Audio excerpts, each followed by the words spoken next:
बातमीला सत्याचा आधार म्हणजेच निर्भीड विचार। शिरपूर शहरात संपन्न झालेल्या शिव महापुराण कथेनिमित्ताने या प्रांगणात 7 दिवसात लाखो भाविकांनी कथेचा लाभ घेतला।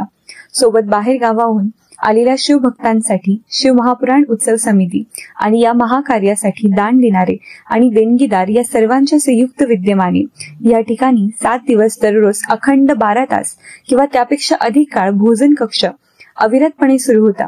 7 दिवसात या ठिकाणी लाखो भाविकांनी शिव महाप्रसाद भोजनाचा लाभ घेतला। यासाठी शिवभक्तांनी अन्नधान्याचे आणि साहित्याचे भांडार उभे केले होते। भोलेनाथाच्या आशीर्वादाने 7 दिवसात येथे कोणतीही कमतरता जाणवली नाही। याउलट अन्नधान्याचे भांडार हे साहित्याने भरलेले आहेत। त्यामुळे ही सर्व शिवकृपा आहे अशी भावना शिवभोजन प्रसाद गृह सांभाळण्याची जबाबदारी घेतलेल्या शिवभक्तांनी व्यक्त केली। 7 दिवसांपर्यंत या सर्व भोजन गृहाची जबाबदारी ज्यांनी आपल्या खांद्यावर घेतली आणि अविरत परिश्रम करून हे कार्य निर्विघ्नपणे पार पाडले अशा समितीच्या पदाधिकाऱ्यांशी आपण संवाद साधला। पाहूया काय आहे त्यांची प्रतिक्रिया। श्री शिवाय नमस्तुभ्यम। दिनांक 30/11 पासून अखंडित असा आमचा हा भंडारा सुरू आहे। पहिल्या दिवशी 30 तारखेला 40,000 लोकांनी इथं भोजन प्रसादीचा आनंद घेतला आहे।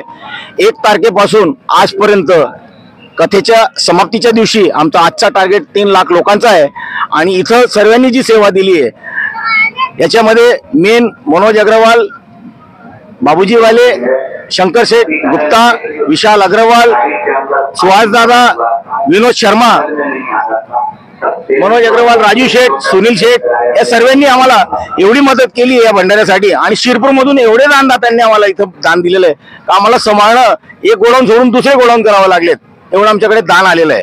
आणि आजचा आमचा 3 लाख लोकांचा टार्गेट आहे। सर्वांनी प्रसादाचा लाभ घ्यावा एवढीच विनंती। श्री शिवाय नमस्तुभ्यम। आज प्रसादामध्ये दादा मसाले भात आणि शिरा आहे।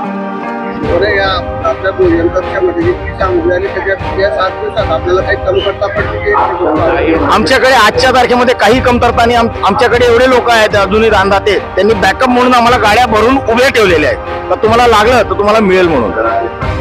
धन्यवाद।